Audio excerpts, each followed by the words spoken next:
بسم اللہ الرحمن الرحیم۔ امیر المومنین حضرت خلیفۃ المسیح الخامس اید اللہ تعالیٰ بنصر العزیز کے ساتھ مجلس خدام الاحمدیہ اور اطفال الاحمدیہ فن لینڈ کی آن لائن ملاقات۔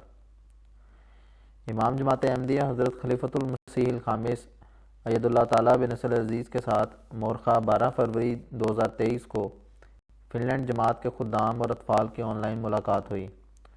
حضور انور نے اس ملاقات کو اسلام آباد ٹلفرڈ میں قائم MTA اسٹوڈیوز سے رونق بخشی، جبکہ فن لینڈ کے شہر ایسپو میں اوپن ماکی نامی اسکول سے خدام اور اطفال نے آن لائن شرکت کی۔ پروگرام کا آغاز تلاوت قرآن کریم مع اردو ترجمہ سے ہوا۔ اس کے بعد حدیث مع اردو ترجمہ پیش کی گئی اور حضرت مسیح موعود علیہ السلام کا ایک اقتباس پیش کیا گیا، جس کے بعد 3 خدام نے ایک ترانہ پیش کیا۔ بعد ازاں صدر صاحب مجلس خدام الاحمدیہ فن لینڈ نے خدام الاحمدیہ کے حوالے سے ایک مختصر رپورٹ پیش کی، جس میں انہوں نے بتایا کہ فن لینڈ میں کل 102 خدام ہیں، جن میں سے 71 آج کی آن لائن ملاقات میں شامل ہیں، جبکہ اطفال کی کل تعداد 13 ہے، جس میں سے 12 آج کی ملاقات میں شامل ہیں۔ اس کے بعد مختلف امور پر خدام اور اطفال کو حضور انور سے سوالات کرنے کا موقع ملا۔ ایک سوال کیا گیا کہ اللہ تعالیٰ سے کس طرح بات کی جا سکتی ہے۔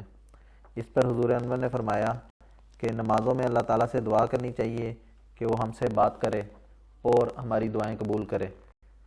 حضور انور نے فرمایا کہ اللہ تعالیٰ کے کلام کرنے کا ایک طریق قبولیتی دعا کی صورت میں ہوتا ہے۔ بسا اوقات کسی خواب کے ذریعے دعا قبول ہوتی ہے۔ جن لوگوں کو اللہ تعالیٰ سے پختہ تعلق ہوتا ہے، انہیں بسا اوقات کشف کے ذریعے اور بعض اور ذرائع سے اللہ تعالیٰ کی آواز سنائی دیتی ہے۔ اللہ تعالیٰ کے کلام کرنے کے مختلف طریق ہیں۔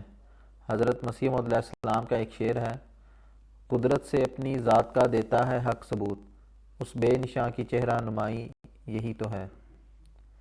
بعض نیک لوگوں کو کشفی نظارے دکھائے جاتے ہیں، یا انبیاء پر بعض معاملات بذریعہ وحی کھولے جاتے ہیں۔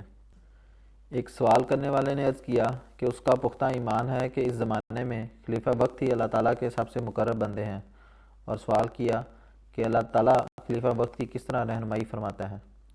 اس پر حضور انور نے فرمایا کہ جب اللہ تعالیٰ سے دعا کرو تو اللہ تعالیٰ دل کو تسلی دیتا ہے۔ بسا اوقات کسی خواب کے ذریعے تسلی دلائی جاتی ہے۔ اگر اللہ چاہے تو وہ بول بھی سکتا ہے۔ اللہ تعالیٰ کے مختلف طریق ہیں، جیسا کہ میں نے ابھی بیان کیا۔ ایک سوال کیا گیا کہ جب اللہ تعالیٰ کی ذات ہی ہے جو ہمیشہ رہنے والی ہے، تو پھر جن لوگوں کو جنت میں داخل کیا جائے گا وہ وہاں ہمیشہ کیسے رہ سکتے ہیں۔ اس پر حضور انور نے فرمایا کہ سب سے پہلے ہمیشگی کے تصور کو سمجھنے کی ضرورت ہے۔ اللہ تعالیٰ قرآن کریم میں فرماتا ہے کہ اللہ تعالیٰ کا ایک دن انسان کے 50,000 دن کے برابر ہے۔ انسان کے لحاظ سے 50,000 سال ایک غیر محدود تعداد ہی ہے۔ حضور انور نے فرمایا کہ ممکن ہے کہ ایک وقت ایسا آئے جب جنت ختم ہو جائے، لیکن صرف اللہ تعالیٰ ہی جانتا ہے کہ ایسا وقت کب آئے گا، ہمیں اس کا علم نہیں۔ جب ہم کہتے ہیں کہ جنت ہمیشہ رہے گی تو اس کا مطلب یہ ہے کہ اس کی مدت اتنی طویل ہے کہ انسانی سمجھ سے باہر ہے۔ ایک خادم نے سوال کیا کہ غصے پہ کیسے قابو پایا جا سکتا ہے۔ اس پر حضور انور نے اس خادم سے استفسار فرمایا کہ کیا آپ اس وقت غصے میں ہیں، جس پر اس خادم نے نفی میں جواب دیا۔ اس پر حضور انور نے فرمایا کہ بس ہمیشہ اسی طرح رہا کرو، جب غصہ چڑھے تو استغفار کیا کرو۔ حضرت صلی اللہ علیہ وآلہ وسلم نے فرمایا کہ اگر غصہ چڑھتا ہے تو تم بیٹھ جاؤ، زیادہ غصہ چڑھے تو لیٹ جاؤ، ٹھنڈے پانی کے چھینٹے منہ پر مارو تو تمہارا غصہ تھوڑا ٹھنڈا ہو جائے گا۔ حضور انور نے اس خادم سے استفسار فرمایا کہ کیا شادی ہو گئی ہے، جس پر اس خادم نے عرض کیا کہ نکاح ہو گیا ہے۔ اس پر حضور انور نے فرمایا کہ شادی کے بعد اس حوالے سے خیال رکھنا، استغفار کرتے رہنا، استغفار کرو اور ٹھنڈا پانی پیو۔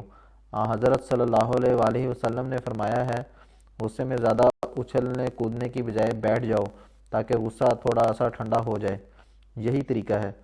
باقی آدمی کو بعض چیزوں پہ غصہ آتا ہے، بعض دفعہ جائز غصہ بھی ہوتا ہے، لیکن اس میں یہ نہیں ہوتا کہ انسان مغلوب الغضب ہو کے بغیر سوچے سمجھے جنونیوں کی طرح اگلے کے پیچھے پڑ جائے۔ وہ غصہ کسی کی اصلاح کی خاطر اس کی تربیت کرنے کے لیے تھوڑی دیر کے لیے ہوتا ہے اور وہ ختم ہو جاتا ہے، وہ دل میں نہیں رکھا جاتا۔ اصلاح کی خاطر اگر کبھی کبھی غصہ آ جاتا ہے تو اس میں کوئی حرج نہیں، لیکن غصے کی مستقل عادت بن جانا اور ہر بات پہ چڑھ کے اور غصے سے بولنا اور اگلا بھی ہر وقت پریشان ہی رہے تمہارے سے ڈر کے رہے، یہ کہے کہ اس کے قریب بھی نہ جاؤ، وہ تو بڑا غصے والا ہے۔ ایسا نہیں ہونا چاہیے۔ اس لیے اصلاح کی خاطر کبھی کبھی غصہ آ جانا، اور وہ بھی وقتی طور پہ، یہ اور بات ہے۔ پھر جنونی کیفیت طاری نہیں ہونی چاہیے، عقل سے کام لینا چاہیے۔ انسان کو مغلوب الغضب نہیں ہونا چاہیے، یہ چیز غلط ہے۔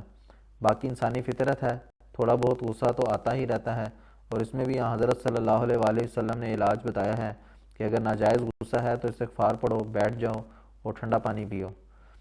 ایک خادم نے سوال کیا کہ شادی شدہ زندگی میں بعض اوقات لڑکے یا لڑکی کے ماں باپ کی مداخلت کی وجہ سے یا قریبی رشتہ داروں کی مداخلت کی وجہ سے بعض مسائل پیدا ہو جاتے ہیں، ان کو کیسے حل کیا جا سکتا ہے؟ اس پر حضور انور نے فرمایا کہ اگر لڑکا اور لڑکی میں عقل ہے تو مسائل پیدا نہیں ہوں گے۔ ان کو خیال رکھنا چاہیے۔ پہلی بات تو یہ ہے کہ دونوں طرف کے والدین کو خیال رکھنا چاہیے کہ انہوں نے اپنے بیٹے اور بیٹی کو بیاہ دیا ہے تو اب ان کو آرام سے زندگی گزارنے دیں، ان کے معاملات میں دخل اندازی نہ کریں، اور اگر کوئی بالکل ہی ٹیڑے ہیں اور دخل اندازی کر دیتے ہیں تو خاوند اور بیوی، لڑکا اور لڑکی کو سوچنا چاہیے کہ انہوں نے دوسروں کی باتوں میں نہیں آنا۔ لڑکی کو خاوند کے ساتھ اپنی باتیں اپنے ماں باپ سے نہیں کرنی چاہیے، اور لڑکے کو اپنے ماں باپ اور بہن بھائیوں سے نہیں کرنی چاہیے۔ آپس کے راز کو راز رکھو، ایک دوسرے پہ اعتماد کرو، اور آپس میں یہ معاہدہ کر لو کہ ہم نے کسی کی نہ بری بات سننی ہے، نہ دیکھنی ہے، نہ اس کے خلاف بولنا ہے۔ اچھی شادی شدہ زندگی گزارنی ہے تو اپنی آنکھیں، زبان اور کان بند کر لو، بڑے آرام سے رہو گے۔ ایک دوسرے پر اعتماد پیدا کرو، لحاظ رکھو، تو پھر اگر دوسرے لوگ دخل اندازی بھی کریں گے تو ان کی باتیں نہیں سنو گے۔ ان کو کہہ دو کہ میں نے اپنے خاوند یا اپنی بیوی کے خلاف بات نہیں سننی۔ یہی ایک طریقہ ہے۔ اگر بڑوں کو عقل نہیں آتی تو چھوٹوں کو عقل کرنی پڑے گی۔ اگر ہر ایک کی بات سننے لگے، ایک دوسرے سے سوال پوچھنے لگ گئے، اعتماد میں کمی ہونے لگ گئی، تو پھر لڑائی جھگڑے ہی شروع ہوتے رہیں گے، پھر اور کچھ نہیں ہوگا۔ لڑکے میں برداشت کا مادہ زیادہ ہونا چاہیے۔ بعض دفعہ گھر میں اونچ نیچ بھی ہو جاتی ہے تو برداشت کرو۔ ایک لطیفہ ہے کہ ایک شخص تھا، اس کو ایک لڑکا ملا۔ اس نے کہا، بابا جی سنا ہے آپ کی شادی کو 30 سال ہو گئے اور کبھی لڑائی نہیں ہوئی، کبھی تعلقات خراب نہیں ہوئے، کیا وجہ ہے؟ کہتا ہے، شادی کے دن میں نے اپنی بیوی کو کہا تھا اگر کبھی مجھے غصہ چڑھے تو تم بجائے آگے سے جواب دینے کے کچن میں چلی جانا، اور جب تمہیں غصہ چڑھے گا تو میں بھی تمہیں جواب نہیں دوں گا، میں اوپر اپنے گھر کے ٹیرس پہ چلا جایا کروں گا۔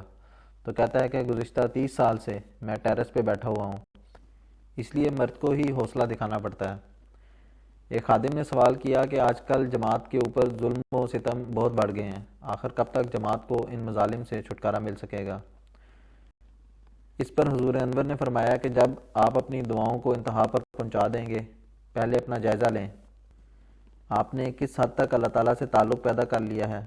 ہم قوم موسیٰ کی طرح یہ نہیں کریں گے، نظمیں تو گا دیتے ہیں، ترانے پڑھ دیتے ہو، لیکن کیا ہم اللہ تعالیٰ کے حق ادا کر رہے ہیں؟ اللہ تعالیٰ کی عبادت کا ہم حق ادا کر رہے ہیں؟ اللہ تعالیٰ نے ہمیں اخلاق اور کردار کے بہتر کرنے کی جو تعلیم قرآن کریم میں دی ہے، اس پہ ہم 100% عمل کر رہے ہیں؟ کیا ہم جماعت کی ترقی کے لیے اور ظلموں سے چھٹکارے کے لیے اللہ تعالیٰ سے رو رو کے دعا کر رہے ہیں؟ یہ تو ہمارے پہ بھی ڈپینڈ کرتا ہے۔ باقی یہ وقت لیتا ہے، بعض دفعہ ٹرائل لمبے ہو جاتے ہیں۔ میں نے بتایا تھا کہ ایک دفعہ میں نے دعا کی کہ کب چھٹکارا ملے گا، تو مجھے تو اللہ میاں نے یہی بتایا کہ اگر ساری جماعت 3 دن یونس کی قوم کی طرح آہوزاری کرنے لگ جائے، ہر ایک بچہ، بڑا، بوڑھا، جوان اللہ تعالیٰ کے آگے چلائے گا تو 3 دن میں مسئلہ حل ہو سکتا ہے۔ اس کا مطلب ہے کہ ہمارا قصور ہے۔ ایک دو کی دعاؤں سے کام بھی نہیں ہونا۔ ہاں، آہستہ آہستہ دعاؤں سے مسائل حل ہوتے ہیں۔ حضرت صلی اللہ علیہ وآلہ وسلم کی دعائیں تھیں، اس کے باوجود مکے میں 13 سال سختیاں برداشت کرنی پڑیں، مدینے میں بھی فتنے اٹھتے رہے، اس کے بعد بھی فتنے اٹھتے رہے، اور آخر مسلمانوں کے ایمان اور دعاؤں کی وجہ سے پھر آہستہ آہستہ حالات ٹھیک ہو گئے۔ یہ تو ہم پہ ڈپینڈ کرتا ہے کہ ہم کس حد تک اللہ تعالیٰ سے تعلق پیدا کرنے والے ہیں، کس حد تک دعائیں کرنے والے ہیں۔ باقی انشاءاللہ اگر یہ اللہ تعالیٰ کی تقدیر ہے کہ یہ وقت معین ہے کہ اس وقت تک ہونا ہے تو اس وقت تک انشاءاللہ ہوگا۔ لیٹ تو ہو سکتا ہے۔ موسیٰ علیہ السلام کی قوم نے بھی انکار کر دیا تھا، تو پھر اللہ تعالیٰ نے 40 سال تک ان کو دھکے کھلائے۔ ہم نے انکار تو نہیں کیا۔ ہم میں سے بہت نیک لوگ بھی ہیں، بہت دعائیں کرنے والے ہیں، بہت بزرگ قسم کے لوگ ہیں، اور ہر جماعت میں ایسے لوگ ہیں۔ ہر طرح کی قربانیاں کرنے والے ہیں۔ اب دیکھو پچھلے دنوں میں افریقہ میں لوگوں نے قربانی کی ایک مثال قائم کر دی۔ وہ قربانی ایسی ہے جو حقیقت میں صاحبزادہ عبداللطیف شہید صاحب رضی اللہ تعالیٰ عنہ کی قربانی کے نقش قدم پر چلتے ہوئے تھی کہ سامنے دیکھتے ہوئے جھوٹ کا انکار کیا، حق پہ قائم رہے اور اپنی جان دے دی۔ اسی طرح 74 میں گجرانوالہ میں بعض واقعات ایسے ہوئے تھے جہاں لوگوں نے اس طرح قربانی دی تھی۔ اس کے بدلے اللہ تعالیٰ نے جماعت کو ترقی دی۔ پھر جب بھی ہمارے خلاف سختیاں ہوئی ہیں، اگر جماعت ایک جگہ سے دبائی جاتی ہے تو دوسری جگہ ترقیات مل رہی ہوتی ہیں۔ یا تو کہو کہ جماعت پھیل نہیں رہی، آپ لوگ یہاں آگے، یہاں پاکستان سے بہتر حالات میں ہیں، یہاں اگر آپ لوگ دین پر قائم رہیں اور آپ کی نسلیں دین پہ قائم رہیں تو مزید پھیلیں، پھولیں، بڑھیں گے، اور ایک وقت آئے گا جب آپ پاکستان میں بھی آزادی سے جا سکیں گے اور وہاں کے نام نہاد ملا اور نام کے اسلام کے علمبردار آپ لوگوں کے سامنے سرنگوں ہوں گے انشاءاللہ۔ وہ وقت بھی آئے گا۔ یہ اللہ تعالیٰ بہتر جانتا ہے کہ کتنا عرصہ لینا ہے، لیکن جو ہمارا فرض بنتا ہے ہمیں وہ ادا کرنا چاہیے، باقی اللہ تعالیٰ انشاءاللہ تعالیٰ حالات بدلے گا۔ ایک سوال کیا گیا کہ بسا اوقات کسی کام پر توجہ قائم رکھنا اور اس میں مستقل مزاج ہونا مشکل معلوم ہوتا ہے، ایسی صورت میں کیا کیا جائے؟ اس پر حضور انور نے فرمایا کہ سستی کو دور کرو۔ کسی بھی کام میں مستقل مزاجی حاصل کرنے کے لیے عزم اور درست نیت ہونی چاہیے۔ حضور انور نے اس سلسلے میں محنت اور دعا کو کامیابی حاصل کرنے کے لیے کلید قرار دیا۔ اکاؤنٹنگ اور بک کیپر کے طور پر کام کرنے والے ایک خادم نے سوال کیا کہ میرے کچھ کلائنٹس کھانے کا کاروبار کرتے ہیں جس میں شراب وغیرہ بھی بکتی ہے، اور بعض دفعہ ٹیکس بچانے کے لیے وہ غلط بیانی سے بھی کام لیتے ہیں، کیا مجھے ایسے کلائنٹس کا کام کرنا چاہیے؟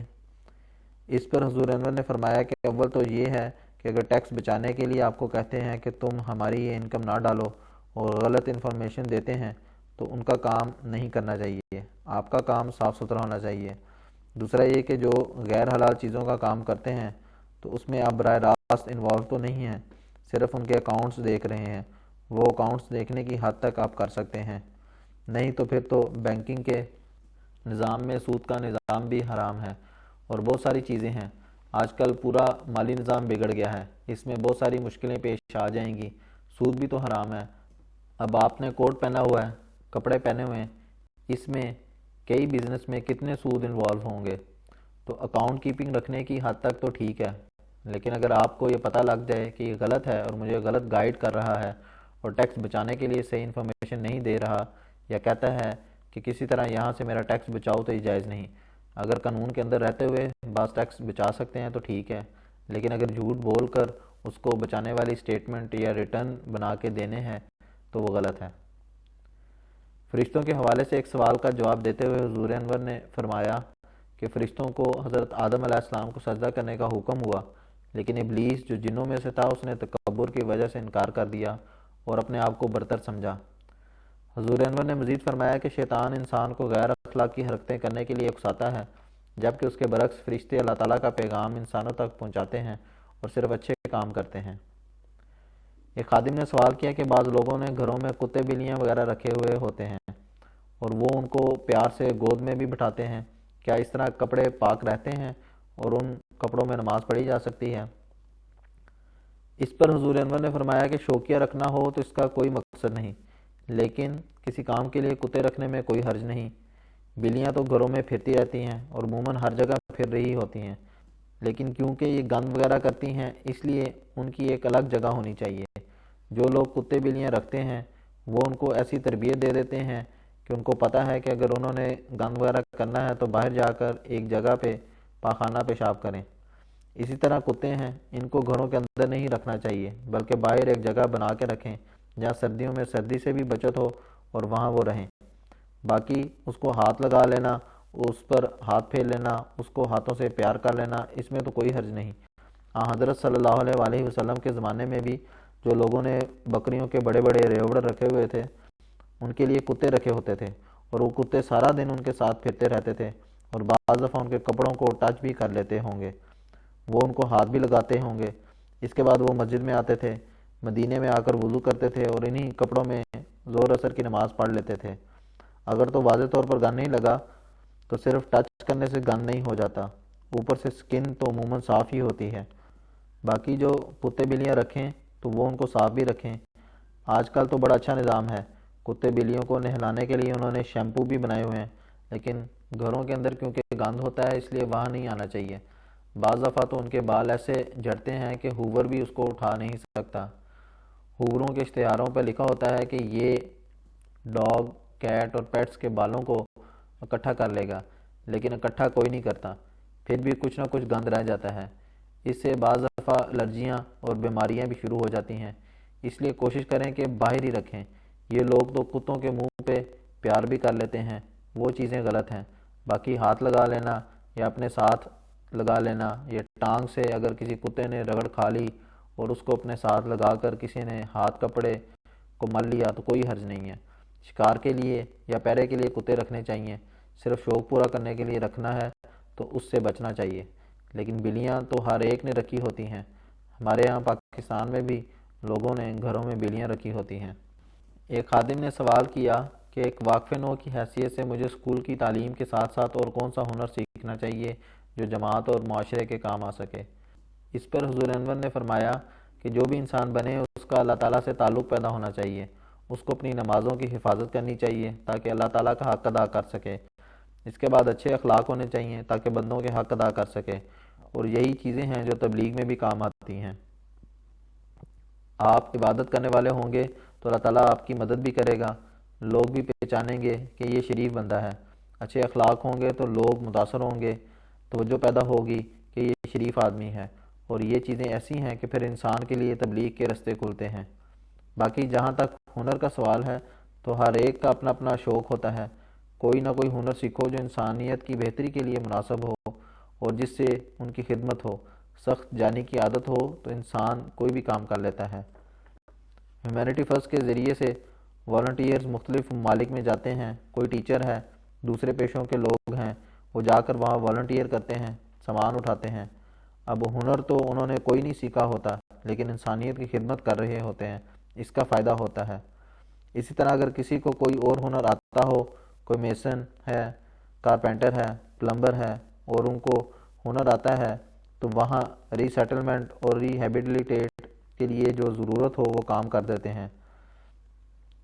تو یہ ہر نوعیت پہ منحصر ہے کہ کس جگہ کس چیز کی ضرورت ہے۔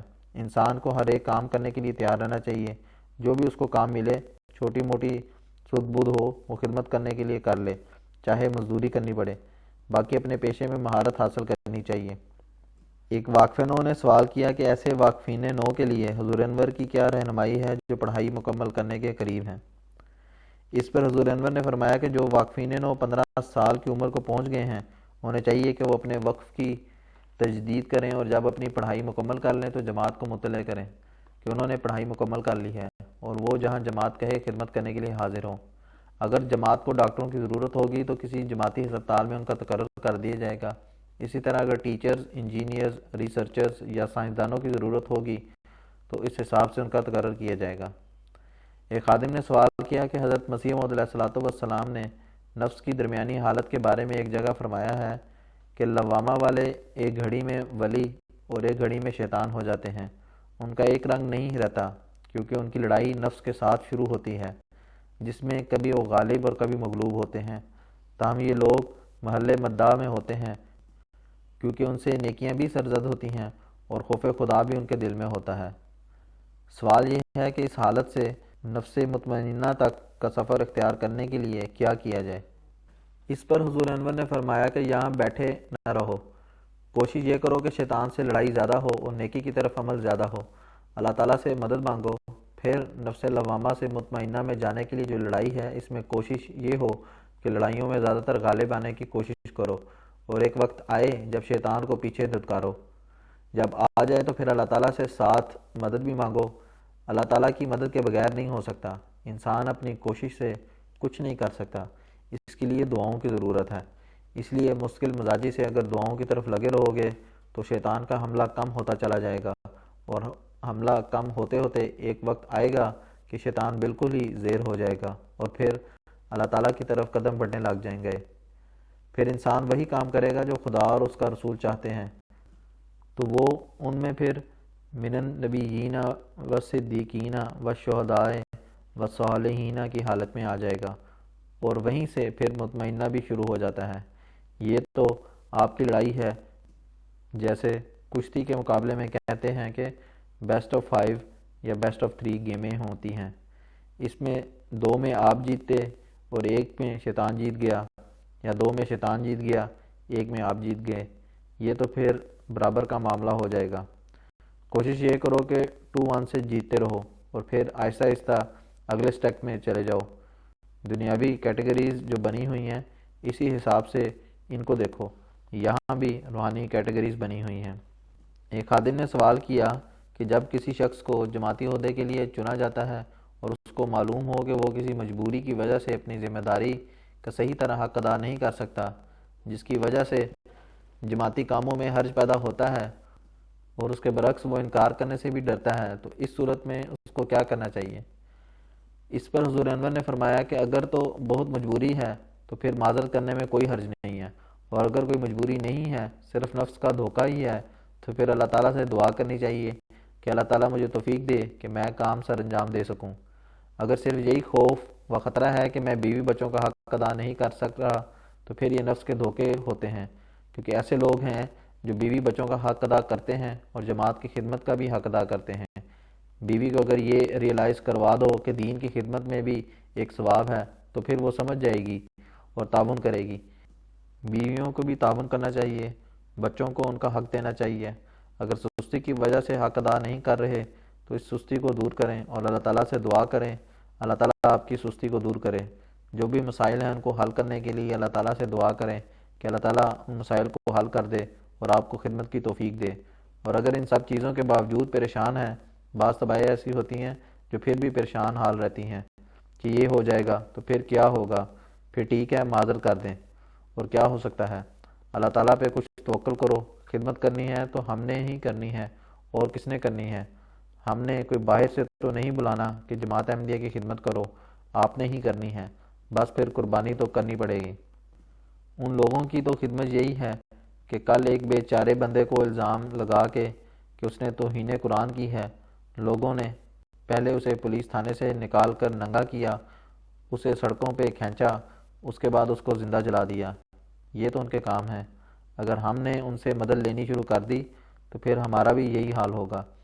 اس لیے عاجز بن کے خدمت کرو، اور اپنے گھر میں آپ لوگ ایسی تربیت کریں کہ بیوی بچوں کو بھی یہ ریئلائز ہو جائے کہ خدمت دین میں فضل الہی ہے، اور اس کے بدلے میں کبھی طالب انعام نہ ہو اور نہ پریشان ہو۔ بہت ہی جذباتی کیفیت ہوتی ہے تو مجھے خط لکھ دیا کریں، پھر میں آپ کو بتا دیا کروں گا کہ اس حال میں کیا کرنا ہے۔ ملاقات کے آخر میں حضور انور نے تمام شاملین کو فرمایا، السلام علیکم، اللہ حافظ۔ آواز ابو عبیر۔